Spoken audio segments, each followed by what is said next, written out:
அனைவருக்கும் வணக்கம். நம்ம இன்றைக்கி ஃபினோ பேமெண்ட் பேங்க்கில் எதை பற்றி பார்க்க போகிறோன்னா, நம்மளோட ஃபினோ ஐடிக்கு அதை வேலைக்கு எப்படி நம்ம பணத்தை வந்து கொண்டு வர்றது அப்படின்னு சொல்லி பார்க்க போகிறோம். இது பல வகையில் கொண்டு வரலாம். சிஎம்எஸ் கட்டுறவங்க, இந்த எம்எஃப்ஐ இருக்குல்ல, எல்என்டி, பஜாஜ், முத்தூட், இந்த மாதிரி வந்து மற்ற நிறுவனங்களுக்கு வந்து பில் பேமெண்ட்ஸ், அதாவது சிஎம்எஸ் பண்ணுறவங்க வந்துட்டு அவங்களுக்கு தான் அந்த வீடியோ அதிகமாக யூஸ் ஆகும். ஸோ அவங்க வந்துட்டு நீங்கள் அமௌண்ட் வந்து டெபாசிட் பண்ணிவிட்டு பண்ணதுக்கப்புறம் எப்படி ரிக்வெஸ்ட் கொடுக்கணும் அப்படிங்கிறது ஒரு வீடியோ போட்டிருக்கோம். ஸோ அதில் வந்துட்டு ஐடியா லாகின் பண்ணிவிட்டு கேஷின் குயிக் லிங்க்ஸில் கீழே கேஷின் இருக்கு இல்லையா, இந்த ஆப்ஷனை கிளிக் பண்ணிவிட்டு ரிக்வெஸ்ட் லிமிட் நியூ அப்படின்ட்டு இருக்கு இல்லையா, ஸோ இந்த ஆப்ஷனை கிளிக் பண்ணிங்க அப்படின்னாக்கா உங்களுக்கு லிஸ்ட்டாக பேங்க் வந்துடும். சரிங்களா? ஸோ இதில் வந்து நீங்கள் எந்த பேங்க்கில் வந்து டெபாசிட் பண்ணீங்களோ அந்த பேங்க்கோட சலானை வந்து அதை வந்து நீங்கள் அப்டேட் பண்ணிக்கணும். இப்போ எங்கள் எக்ஸாம்பிளுக்கு வந்து ஒரு கனரா பேங்க். சரிங்களா? ஸோ அந்த கனரா பேங்க்குங்கிற பிரான்ச்சில் கனரா பேங்க்கில் வந்து டெபாசிட் பண்ணியிருக்கோம். எவ்வளோ ஒரு சலானுக்கு வந்து பார்த்தீங்கன்னா குறைஞ்சது ஒரு 5 லட்சம் வரைக்கும் பண்ணுவீங்க. அதுக்கு அதிகபட்சம் 5 லட்சம் வரைக்கும் பண்ணுங்கள். அதுக்கு மேலே பண்ண வேணாம். சரிங்களா? அப்படி இருக்குன்னா 2-3 சலானாக போட்டு கட்டுங்க. ஸோ பேங்க்கை போட்டோடனே ஆட்டோமேட்டிக்காக அக்கௌண்ட் நம்பர் வந்துச்சு. ஸோ ஒரே ஒரு அக்கௌண்ட் நம்பர் தான் கரெக்டாக பேங்க்கு. ட்ரான்சாக்ஷன் டைப் இதில் வந்து பார்த்தீங்கன்னா நம்ம கேஷுங்கிற மூடில் தான். முன்னாடி வந்து யூபிஐ அந்த மாதிரி இருந்துச்சு. இப்போ ஆட்டோமேட்டிக்காக யூபிஐயில் டேரெக்டாக அக்கௌண்ட் நம்பர் போட்டு வரதுனால அது எடுத்துட்டாங்க. ஸோ இதில் வந்து கேஷ்னு சூஸ் பண்ணிங்க. அடுத்து வந்துட்டு பார்த்தீங்கன்னா சேனல் நேமில் வந்து கிளிக் பண்ணிங்கன்னா 2 ஆப்ஷன் காட்டும். Cash deposit machine, cash deposit at branch. So நீங்கள் கேஷ் டெபாசிட் வந்து மெஷினில் பண்ணிங்கன்னா மெஷினை சூஸ் பண்ணிங்க. கேஷ் டெபாசிட் அட் பிரான்ச்சுனா பிரான்ச்சை சூஸ் பண்ணிங்க. சரிங்களா? ஸோ இப்போ பிரான்ச்சை சூஸ் பண்ணியாச்சு. பிரான்ச் கோடு என்ட்ரு பண்ணியாச்சு. பிரான்ச்சோட நேம் போட்டு ட்ரான்சாக்ஷன் ஐடி எனக்கு தெரியாது. அப்போ எப்படி நம்ம ட்ரான்சாக்ஷன் ஐடி தர மாட்டாங்க. ஸோ ட்ரான்சாக்ஷன் ஐடி எனக்கு தெரியாது, பேங்க்கில் டெபாசிட் பண்ணுறது நான் எப்படி பண்ணுறதுன்னா, அந்த இடத்துல வந்து பார்த்தீங்க அப்படின்னாக்கா அந்த பிரான்ச்சோட ஐஎஃப்எஸ் கோடு, அந்த பிரான்ச்சோட ஐஎஃப்எஸ் கோடை போட்டுட்டு ரிக்வெஸ்ட் கொடுத்தீங்கன்னா உங்களுக்கு அப்ரூவல் ஆகிடும். சரிங்களா? அதுக்கடுத்து வந்து பார்த்தீங்கன்னா டெபாசிட் அட் பிரான்ச்சு, அதுக்கப்புறம் டேட் ஆஃப் டெபாசிட். நீங்கள் எந்த டேட்டில் டெபாசிட் பண்ணுவீங்களோ அந்த டேட்டை சூஸ் பண்ணிங்க.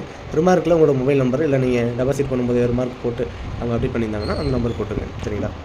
இல்லை எனக்கு வந்துட்டு பிரான்ச் கோடு தெரியாது, என் பேங்க் நேம் தான் தெரியும், எந்த ஊரில் இருக்குன்னு தெரியும், பிரான்ச் கோடு தெரியாது, ஐஎஃப்எஸ் கோடு தெரியாது அப்படின்னாக்கா நீங்கள் நேராக க்ரோமில் போய்டுங்க. க்ரோமில் போய்ட்டு நீங்கள் எந்த பிரான்ச்சில் போட்டிங்களோ, என்ன பேங்க்கு, நான் ஒரு கனரா பேங்க்கு, எந்த பிரான்ச்சுனா நான் ஒரு பிரான்ச்சில் போட்டேன். ஸோ அந்த பிரான்ச் நீங்கள் எந்த பிரான்ச்சில் போட்டிங்களோ சூஸ் பண்ணிங்க. பிரான்ச்சு கோடு அண்ட் ஐஎஃப்எஸ் கோடு இதில் வந்துட்டு சர்ச்சில் போய்ட்டு நீங்கள் எந்த பேங்க்கில் டெபாசிட் பண்ணீங்களோ அந்த பேங்க்கை போட்டுங்க. ப்ளஸ் எந்த பிரான்ச்சில் டெபாசிட் பண்ணி அதை போட்டுங்க. அந்த பிரான்ச்சோட கோடு ஐஎஃப்எஸ் கோடு அப்படின்னு சொல்லி போட்டிங்க அப்படின்னாக்கா சர்ச் கொடுத்தீங்கன்னா உங்களுக்கு ரிசல்ட் ஒன்று வரும். சரிங்களா? ஸோ அந்த இதில் கிளிக் பண்ணி போனீங்க அப்படின்னாக்கா உங்களுக்கான இது வந்துடும். ஸோ நான் சர்ச் பண்ணதுக்கான இது வந்துடுச்சு. ஸோ இதில் வந்து பார்த்தீங்கன்னா நான் வந்து ஐஎஃப்எஸ் கோடை காப்பி பண்ணிட்டேன். எந்த பிரான்ச்சுங்கிறதுக்கு நான் டைப் பண்ணலை. ஸோ அதுக்கு பதிலாக நான் என்ன பண்ண போகிறேன்னா நான் காப்பி பண்ணிக்க போகிறேன். நீங்கள் டைப் பண்ணுறதுனாலும் பண்ணிக்கலாம், காப்பி பண்ணி பேஸ்ட் பண்ணுறதுனாலும் பண்ணிக்கலாம், அது உங்களை இருக்கும். சரிங்களா? ஸோ நான் வந்து ஐஎஃப்எஸ் கோடு இந்த பிரான்ச் வந்து காப்பி பண்ணிட்டேன். ஐஎஃப்எஸ் கோடில் வந்து பார்த்தீங்கன்னாக்கா காமனாக பிரான்ச் ஐஎஃப்எஸ் கோடில் தான் பிரான்ச் கோடும் வரும். சரிங்களா? இல்லை CNRB 00162664 இருக்குது இல்லையா, இதில் வந்து 16264ங்கிறது மட்டுமே பார்த்தீங்கன்னா பிரான்ச் கோடாக இருக்கும். ஸோ அது ஒவ்வொரு இதுக்கும் ஒரு மாதிரி வரும். ஸோ நீங்கள் அதை எப்படின்னு பார்த்துங்க. சரிங்களா? ஸோ இப்போ நான் காப்பி பண்ணிட்டேன். இப்போ நான் மறுபடியும் இங்கே போகிறேன். ஓகே. ஸோ நான் பிரான்ச்சோட கோடு காப்பி பண்ணிட்டேன். பிரான்ச்சோட கோடை வந்து நாங்கள் டைப் பண்ணிட்டேன். சரிங்களா? 6264 முன்னாடி வந்து பார்த்தீங்கன்னா ஐஎஃப்எஸ் கோடோட ஆர் நம்பர் வரும் இல்லையா, ஸோ 01 ஆட் பண்ணிட்டேன். பிரான்ச்சோட நேம் என்னங்கிறத நான் காப்பி பண்ணிட்டேன். நான் காப்பி பண்ணிக்கிறேன், நீங்கள் டைப் பண்ணிக்கிங்க. இல்லை ட்ரான்சாக்ஷன் ஐடி எனக்கு தெரியாது இல்லையா, ஸோ அந்த பிரான்ச்சோட ஐஎஃப்எஸ் கோடு போட்டுட்டேன். ஐஎஃப்எஸ் கோடு போட்டதுக்கப்புறம் அந்த CNRB அவங்க பிரான்ச்சுக்கு முன்னாடி வந்து இந்தியன் பேங்க்னா IDIPன்னு வரும் இல்லையா, ஸோ நிறைய பேர் அதே போல் IDIP CNRBன்னு கொடுக்குறதுனால அந்த பிரான்ச்சோட ஐஎஃப்எஸ் கோடு கொடுக்குறதுனால ஆல்ரெடி ரிக்வெஸ்டட் அப்படின்னு சொல்லி சம்டைம் ரிட்டன் ஆகும். ஸோ அந்த ரீசனால் வந்து பார்த்தீங்க அப்படின்னாக்கா நான் வந்துட்டு முன்னாடி வந்து ஏதோ ஒரு லெட்டர் சம்திங் ஆட் பண்ணிவிட்டு டெபாசிட்டர் பிரான்ச், நான் இந்த பிரான்ச்சில் டெபாசிட் பண்ணோம், நான் டெபாசிட்டர் பிரான்ச் நேம் போட்டேன். Amount of deposit. சரிங்களா? இப்போ நான் எக்ஸாம்பிளுக்கு ஒரு 1 லேக் போடுறேன்.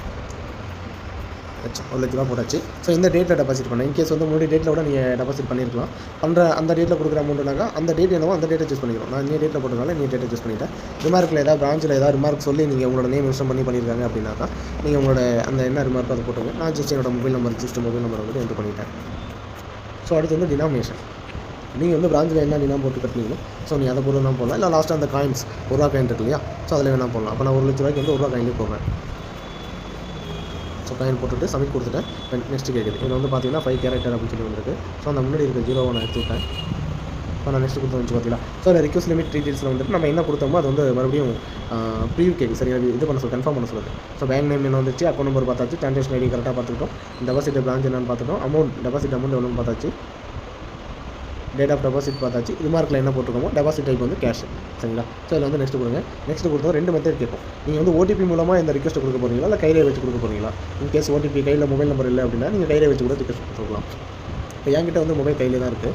ஸோ அதனால் நான் ஓடிபி கொடுத்துக்கிறேன். ஸோ அந்த ஓடிபி கொடுத்த உடனே நீங்கள் எந்த மொபைல் நம்பர் கொடுத்து ரிஜிஸ்டர் பண்ணீங்களோ ஃபினோவுக்கு, அந்த மொபைல் நம்பருக்கு வந்து ஒரு 4 நம்பர் ஓடிபியாக வரும். சரிங்களா? ஸோ எனக்கு வந்துருச்சு. அந்த நம்பர் நம்ம வந்து என்ட்ரு பண்ணி நெக்ஸ்ட்டு கொடுத்தோம் அப்படின்னாக்கா, ஓகே இப்போ பார்த்தீங்கன்னா ஒரு ரிசீவ் ஒன்று வந்திருக்கு. Request for this transaction ID has been already received. So நாங்கள் மேலே ட்ரான்சாக்ஷன் ஐடி போட்டோம் இல்லையா, அந்த ட்ரான்சாக்ஷன் ஐடிக்கு ஆல்ரெடி ரிக்வெஸ்ட் ஆயிருக்கு. ஸோ என்ன போலேயே வந்து பார்த்தீங்கன்னா நிறைய பேர் இந்த மாதிரி ஒரே இதில் கொடுத்துருக்காங்க யாரோ. ஸோ அதனால் வந்து எனக்கு ரிக்வெஸ்ட் ஆகிருக்கு. ஸோ இப்போ என்ன பண்ணணும்னா, அந்த ட்ரான்சாக்ஷன் ஐடிக்கு முன்னாடி உள்ள அந்த ஒரு சில வேர்ட்ஸை வந்து நம்ம மாற்றி போட்டணும். அப்படி மாற்றி போட்டோம்னா நமக்கு ரிக்வெஸ்ட் சக்ஸஸ்ஃபுல் ஆகிடும். இருங்க நான் மறுபடியும் கொடுக்குறேன். ஸோ மறுபடியும் கேஷ் ரிக்வெஸ்ட் லிமிட்டு போயாச்சு. என்ன பேங்க்குங்கிறத சூஸ் பண்ணிக்கிறேன். பேங்கை சூஸ் பண்ணிட்டேன். ஸோ கேஷை கொடுத்துட்டேன். கேஷில் வந்துட்டு பிரான்ச்சில் தான் டெபாசிட் பண்ணேன். பிரான்ச்சோட கோடு என்ட்ரு பண்ணிக்கிறேன்.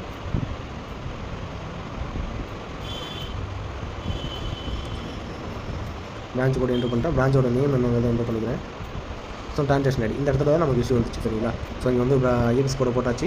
ஐஎஃப்எஸ்சி கோடுக்கு முன்னாடி உள்ள லெட்டர்ஸ் மாற்ற போகிறேன். சரிங்களா? ஸோ இந்த மாதிரி ஏதோ சம்திங் கொடுத்துட்டேன். அடுத்து வந்து மறுபடியும் டெபாசிட் பிரான்ச் வந்து என்ன பிரான்ச் போட்டுக்கிட்டேன். டெபாசிட் அமௌண்ட் வந்து எவ்வளோன்னு கேட்டிருக்காங்க. ஸோ அதையும் நான் என்ட்ரு பண்ணிக்கிறேன்.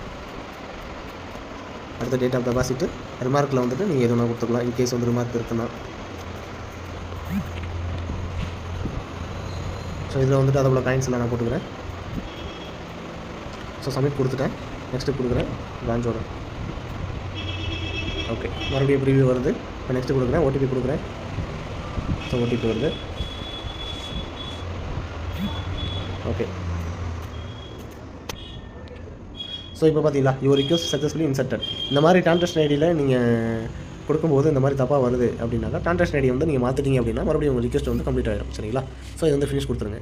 ஸோ இப்போ நான் வந்து ஃபினிஷ் கொடுத்துட்டேன். இப்போ நான் ரிக்வெஸ்ட் கொடுத்த ஸ்டேட்டஸ் எப்படி எந்த ஸ்டேட்டஸில் இருக்குது அப்படின்னு சொல்லி செக் பண்ணணும் அப்படின்னாக்கா, மறுபடியும் அதே குயிக் லிங்க்ஸில் வந்து கேஷ்ங்கிற ஆப்ஷனை கிளிக் பண்ணிங்க அப்படின்னாக்கா, கேஷின் ஸ்டேட்டஸ்னு ஒன்று இருக்கு இல்லையா. ஸோ இதில் வந்துட்டு ட்ரான்சாக்ஷன் ஐடி ஆல்ரெடி இருக்குது அப்படின்னா ட்ரான்சாக்ஷன் ஐடியை போட்டு பார்க்கலாம். இல்லை தெரியலை அப்படின்னா டேட். ஸோ இந்த டேட்டில் ரிக்வெஸ்ட் கொடுத்தோம். நான் வந்து இந்த டேட்டில் கொடுத்தேன். ஸோ ரிக்வெஸ்ட் கொடுத்தேன். கரெக்டாக நான் வந்து பார்த்தீங்களா இப்போ தான் கொடுத்தேன், அதுக்குள்ளே ஏறிடுச்சு. ஸோ ஒவ்வொரு பேங்க்கும் ஒரு சில டைம் இப்போ பேங்க் சர்வர் பொறுத்தும் ஏறும். உங்களுக்கு கிரெடிட் ஆகிடுச்சுனாக்கா உங்களுக்கு மறுபடியும் அப்ரூவல் கொடுத்துருவாங்க. நம்ம கொடுத்த இப்போ ஒரு 2 செகண்ட் கூட ஆகலை. ஸோ அதுக்குள்ளே பார்த்தீங்கன்னா 5 யாருக்கு கொடுத்தோம், இங்கே 5 யாருக்கு கொடுத்துருக்கோம், இங்கே 5 7க்குலாம் பார்த்தா சம்திங் டேட் டைமில் பார்த்தீங்கன்னா உங்களுக்கு கிரெடிட் ஆகிடுச்சு. சரிங்களா? ஸோ இது வந்து பார்த்தீங்கன்னா இதோட ஸ்டேட்டஸ் வந்து சக்ஸஸ். ஸோ இதை போல் வந்துட்டு நீங்கள் வந்துட்டு செக் பண்ணிக்க வேண்டியது தான். இன்கேஸ் வந்து முன்னாடி டேட்டில் உள்ளது என்னோட ஸ்டேட்டஸ் என்னென்னு செக் பண்ணணும் அப்படின்னாலும் சரி, நீங்கள் மறுபடியும் இதில் ஃப்ரம் டேட்டும் டூ டேட்டும் எந்த டேட்லேருந்து எந்த டேட் வரைக்கும் உங்களுக்கு தேவையோ அந்த டேட்டை போட்டு நீங்கள் செக் பண்ணிங்க அப்படின்னாக்கா அதோட ஸ்டேட்டஸ் உங்களுக்கு வரும். சரிங்களா? ஸோ இதில் வந்துட்டு அதோட ஸ்டேட்டஸ் என்ன, சக்ஸஸாக, அமௌண்ட் எவ்வளோ, ரிக்வெஸ்ட் டேட் என்ன, ரிக்வெஸ்ட் டைம் என்ன, ரிமார்க்கில் என்ன போட்டுருக்கிறதெல்லாம் அதில் ஆல்ரெடி நம்மளுக்கு வந்துடும். ஸோ இதை வச்சு நம்ம வந்துட்டு செக் பண்ணிக்கலாம். சரிங்களா? ஸோ பேங்க் டெபாசிட் இருந்தாலும் சரி, பிரான்ச் மெஷின் டெபாசிட்டாக இருந்தாலும் சரி, யாருமே வந்து டினாம் இல்லாமல் யாரும் வந்து டெபாசிட் பண்ண போகாதீங்க.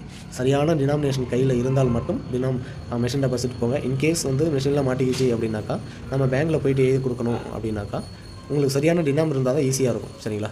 ஸோ இதுவே வந்து உங்கள்கிட்ட டினாம் இல்லை அப்படின்னாக்கா, அவங்க என்ன சொல்கிறாங்களோ அதுதான், ப்ளஸ் அவங்க சொல்கிற வரைக்கும் நம்ம வெயிட் பண்ணி ஆகும்.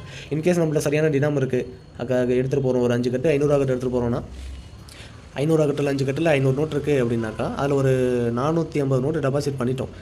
சரிங்களா? ஸோ ஒரு நோட் ஏதோ சம்திங் மாட்டுது அப்படின்னாக்கா, அந்த மாட்டின அமௌண்ட்டு மீதி எவ்வளோ அமௌண்ட் டெபாசிட் பண்ணோமோ அந்த அமௌண்ட்டு ப்ளஸ் எவ்வளோ கையில் இருக்குது அந்த அமௌண்ட்டு நம்ம மைனஸ் பண்ணோம் அப்படின்னாக்கா, என்ன டினாம் வருதோ அந்த டினாம் தான் உள்ள மாட்டிருக்கு. சரிங்களா? ஸோ அதனால் வந்துட்டு எப்போ டெபாசிட் பண்ண போனாலும் சரியான டினாம் இல்லாமல், பேங்க் டெபாசிட் பிரச்சனை இல்லை உங்களுக்கு, மெஷின் டெபாசிட் மட்டும் எப்போதும் கவனமாக இருங்க. சரிங்களா?